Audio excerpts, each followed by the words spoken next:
Hello and welcome back. I just want to apologise in advance if my camera keeps going in and out of focus. I dropped it on the floor and when I turned it back on it was all blurry and I think it's only now recovering from the assault, so I'm really sorry. Sorry to my camera as well. I am sorry. We're going to be talking about the Lizzie Borden murder house. Okay? So it was the 4th of August 1892, so a fair few years ago, when Andrew and Abby Borden were hacked to death with a hatchet in their own home. Today is a tourist attraction, which is often the case with these things. You can stay there, it's like a bed and breakfast. It's not like a bed and breakfast, it is a bed and breakfast. So after a lovely breakfast, you can then be scared when they tell you ghost stories all about what happened and stuff like that. So they do quite a lot at this house, actually, like ghost tours. They have actors work there who act all these things out. It's sounds kind of fun. So their murders are actually still unsolved to this day, but I mean, do we actually know who did it? But they're just kind of not saying it was them. You know, we'll see. So what actually happened? Let's start way back. Let's talk about Lizzie Borden herself. So she was born on the 19th of July, 1860. Her parents were Sarah and Andrew Borden. Why do I keep saying Borden? She also had an older sister, Emma. She was 9 years older than her. They lived a fairly modest life, religious as well. Her father, Andrew, grew up in a household that seemed to struggle financially, so he wasn't used to having lavish things and lots of money or whatever. But he actually did well for himself by becoming a furniture and casket manufacturer and salesman.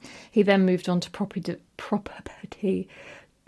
development, so he had commercial buildings, residential buildings, etc. He owned a few things. So they bought the house, which is now known as the Lizzie Borden house, in 1872. It was originally 2 apartments, but Andrew turned it into one big family home. Now, even though he did well for himself, he wasn't like really rich, so people found it unusual that he was able to afford such a big house. It's not really important, but whatever.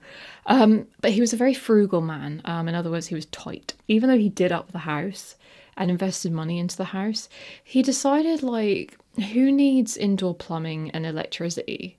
Everyone can just piss in pots under their beds and do their laundry by hand downstairs in the basement. And they also had apparently 2 privy stalls in their basement, which is basically 2 little toilets, but obviously they're not plumbed up or anything, I presume, because you didn't want plumbing. So you just had to poo in there and take your poo out, I would assume, and put it somewhere. Just to obviously say that Sarah Borden was their mother, but she died in 1863, and Andrew remarried 3 years later, Abby Durfee Gray, who then obviously became Abby Borden. So it sounded like Lizzie didn't really have a great relationship with Abby. She referred to her as Mrs. Borden. I mean, who calls her stepmom Mrs. whatever? That's a bit weird. Different times, I guess. But she basically thought that Abby was a gold digger. They also were fortunate enough to have a live-in maid. I'd love to have a live-in maid. Actually, no, I wouldn't want her living in. No, she can just come visit and clean and then go away. She was called Bridget, but they called her Maggie. Because when I hear the name Bridget, I instantly think, I'm going to call you Maggie for short. Later on down the line, Maggie testified that the girls rarely ate dinner with their father and stepmother. So they didn't really they kind of had a strained relationship, seemingly. Really random, but Andrew used to kill pigeons in their barn with a hatchet. Ironic. Lizzie was very upset with this because she was quite the animal lover by the sounds of it. She actually built them a little coop, and then he just went and massacred them all, basically. And she was really upset about this, as I would be too. Yeah, so things got more strained for the family. So basically, Andrew just started gifting houses to people, which sounds really great, actually. But it was members of Abby's family. So it was like her sister got a house. And then, Lizzie and Emma were like, where's my house, Dad? Because you've given your wife's sister a house, but not your own children. So what's going on? They did actually get a house. He did give them a house. The house that he gave them was the house that they grew up in with their mother. So that was quite nice, I suppose. So they actually bought the house off him for $1. And then a few weeks before Abby and Andrew were killed, they sold the house back to him for $5,000. They made a nice profit there, actually.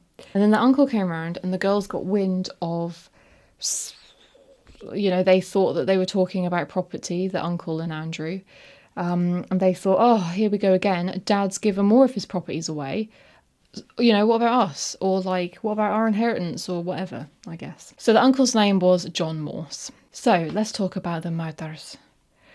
It was the 4th of August, 1892, like I said, when, they took place. So the previous day, August the 3rd, John came round, John Morse, the uncle, and he slept in the guest room overnight through till the 4th of August, murder day. Okay. On the morning of August the 4th, John Morse left the house and he was going to come back for lunch at noon. So he left at 8 something, I think. And then just after 9, Andrew went for a walk. So Abby went upstairs to make the bed. This was anywhere between 9 and 10:30. So she went up there to make the bed, which was actually Lizzie's job apparently. So she probably went up there thinking, girl, should I make her effing bed? I'll do it for her then. Although I don't think it wasn't Lizzie's bed that she was making, but I think it was the guest bed.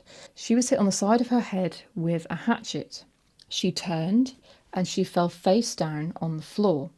She was then hit 17 more times on the back of her head. This killed her, obviously. Now, according to forensics, she was facing her killer when she was hit with the first blow. So was it a case of she knew who this person was, so she was relaxed and whatever until obviously the hatchet comes around and wham bam in the face. Andrew came home at about 10:30.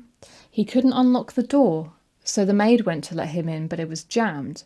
So the maid then muttered a curse under her breath, like, fuck's sake, or whatever, and she heard Lizzie laugh from upstairs.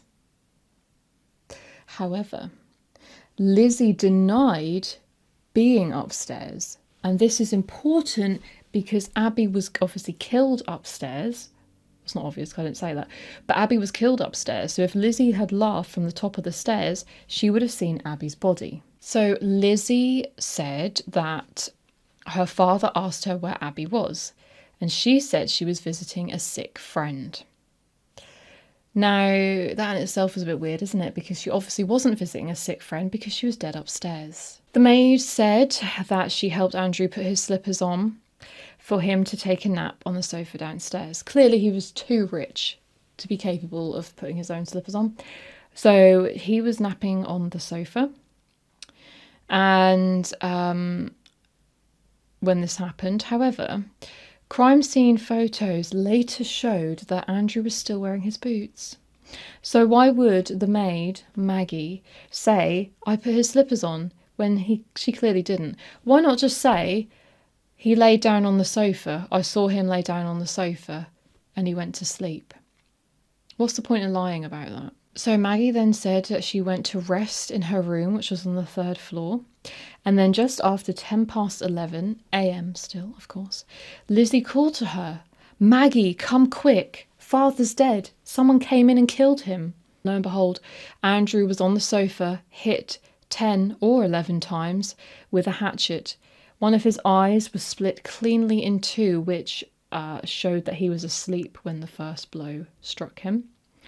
Which, I mean, I don't know if I'd rather be awake and fighting for my life when I'm murdered, or if I'd rather be asleep and murdered. Because I think it would annoy me to imagine that I was completely helpless by being asleep, and like the person doing it is like, are you actually serious? Like, that's just taking the piss.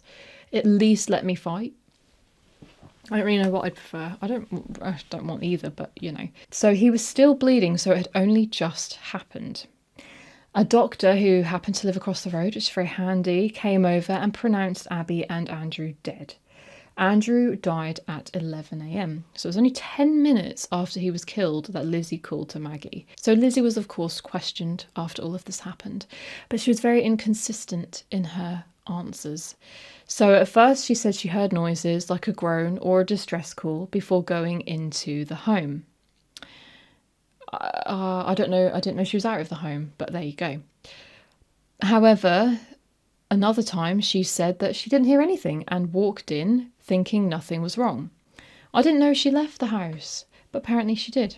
Officers said that Lizzie was just too chill when they were questioning her. Like, she was just so like, yeah, like I went in and, you know, he was just dead. And however, despite finding her behaviour odd, they didn't even check her for bloodstains or anything, which if you hack someone to death, you're gonna get blood on you. So you'd think they'd kind of check that, but they didn't. So, and they didn't even do a proper search of her room for anything because Lizzie felt unwell. So it's like, oh, you're ill, are you? Potential murderer. Oh, we won't bother then. Don't worry, we'll leave you to it. You rest. And then afterwards, she was seen over the next few days just doing suspicious things. After she was told she was a suspect, she was seen ripping up a dress, claiming it was covered in paint. Like, oh my god, look at this red paint on this dress. Oh, ruined. And they never actually found out if she was wearing this dress on murder day. She was also seen entering the cellar alone, and she was over the sink.